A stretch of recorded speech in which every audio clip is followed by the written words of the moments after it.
Assalamualaikum warahmatullahi wabarakatuh. Halo Bapak Ibu guru hebat semua. Perkenalkan, saya Lutfah Sariwulan. Saya seorang guru di SMPN 1 Cikarang Utara, Kabupaten Bekasi, Jawa Barat.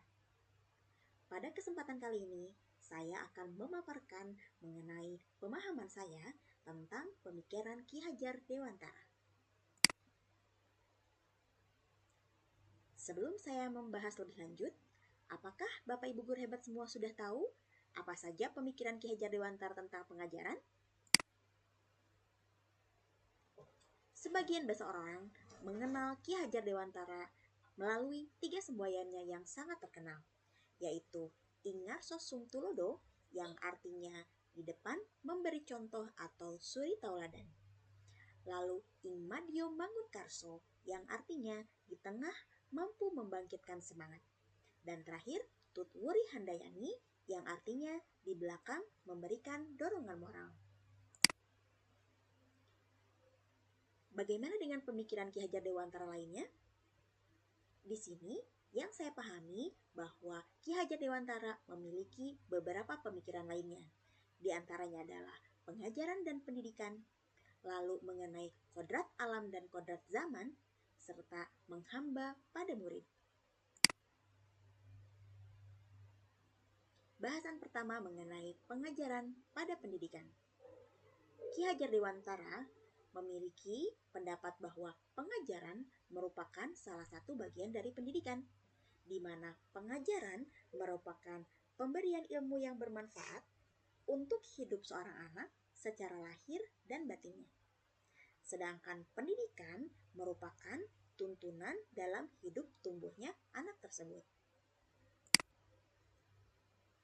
Berdasarkan pemikiran tersebut, bahwa tujuan pendidikan menurut Ki Hajar Dewantara adalah mencapai keselamatan dan kebahagiaan yang setinggi-tingginya, baik sebagai manusia maupun sebagai anggota masyarakat.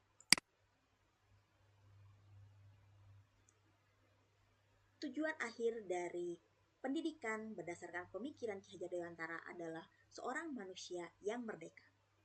Apa itu manusia merdeka? Pertama, dia bebas. Bebas raganya, tidak memiliki kekangan, namun tetap dibatasi oleh norma yang berlaku. Lalu, mandiri jiwanya, tidak tergantung kepada orang lain.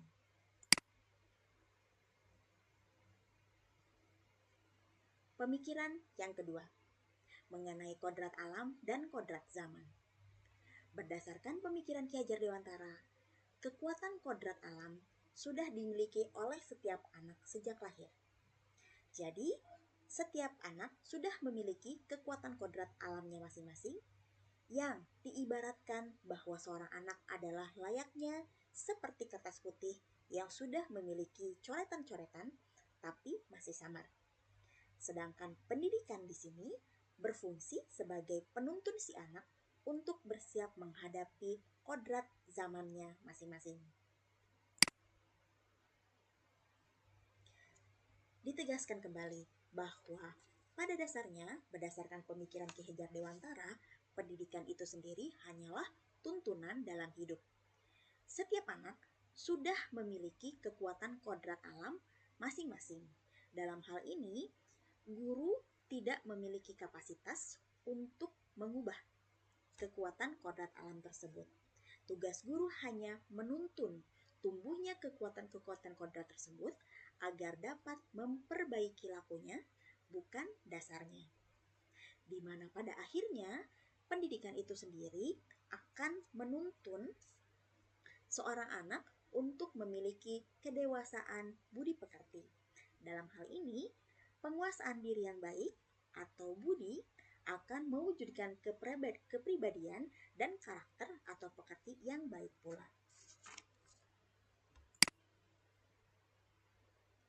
Pendidikan dalam pemikiran Ki Hajar Dewantara bisa diibaratkan seperti layaknya petani yang menanam padi, di mana jika benih yang baik diberikan perlakuan yang baik, seperti disiram, diberi pupuk, dihindarkan dari serangga, maka hasil panennya pun akan baik.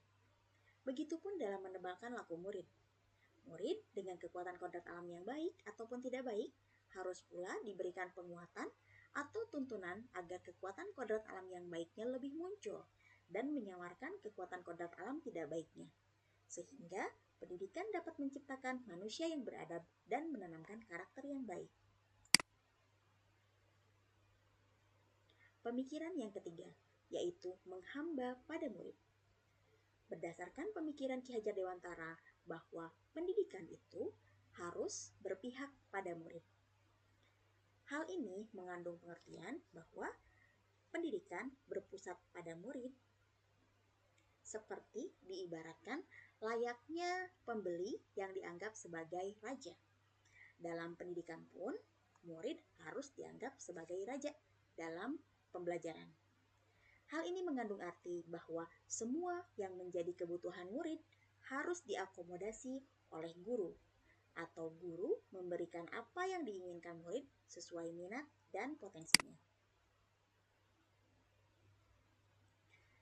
Salah satunya, untuk pemberian akomodasi kepada siswa ini diantaranya adalah pembelajaran berdiferensiasi, di mana setiap siswa memiliki kesempatan untuk menonjolkan atau menampilkan potensi masing-masing dan guru memberikan kesempatan serta bisa menggali berbagai potensi si anak untuk dimunculkan. Dijelaskan kembali, semua yang menjadi kebutuhan murid harus diakomodasi oleh guru atau guru memberikan apa yang diinginkan murid sesuai minat dan potensinya. Lalu, bagaimanakah implementasinya di sekolah? Di sini saya menarik kesimpulan 3 implementasi pemikiran Ki Hajar Dewantara yang bisa diterapkan di sekolah, termasuk di sekolah saya. Yang pertama adalah pembiasaan baik di sekolah, yang kedua adalah pembelajaran berdiferensiasi, dan yang ketiga adalah kegiatan ekstrakurikuler. Berikut adalah dua contoh dari pembiasaan baik di sekolah. Yang pertama adalah pembiasaan salam, kemudian sapa, dan juga senyum kepada sesama warga sekolah, di mana yang muda menghormati yang tua, begitupun yang tua menghargai yang lebih muda. Pembiasaan baik lainnya adalah pembiasaan membuang sampah pada tempatnya, lalu bisa memilah mana sampah organik dan anorganik. Penerapan yang kedua adalah pembelajaran berdiferensiasi. Seperti sudah dijelaskan sebelumnya, bahwa dalam teknik pembelajaran ini, setiap siswa diberikan kesempatan untuk menampilkan atau menonjolkan potensinya masing-masing. Jika ada siswa yang memiliki kekuatan audiovisual ataupun kinestetik ataupun visual saja, bisa menggunakan kemampuan tersebut dalam pembelajaran. Begitupun dalam pengumpulan tugasnya. Lalu, di sini juga siswa diharapkan untuk bisa berbaur dengan teman lain yang memiliki potensi yang berbeda pula. Dan yang terakhir adalah kegiatan ekstrakurikuler. Berikut adalah contoh kegiatan ekstrakurikuler di sekolah. Yang pertama adalah futsal, lalu ada juga karate. Sekian pemaparan dari saya. Semoga Bapak Ibu guru hebat tidak merasa puas dengan pemaparan saya ini, sehingga bisa menggali lebih dalam lagi berbagai informasi dan juga pengetahuan mengenai pemikiran-pemikiran Ki Hajar Dewantara mengenai pendidikan ini. Terima kasih. Wassalamualaikum warahmatullahi wabarakatuh.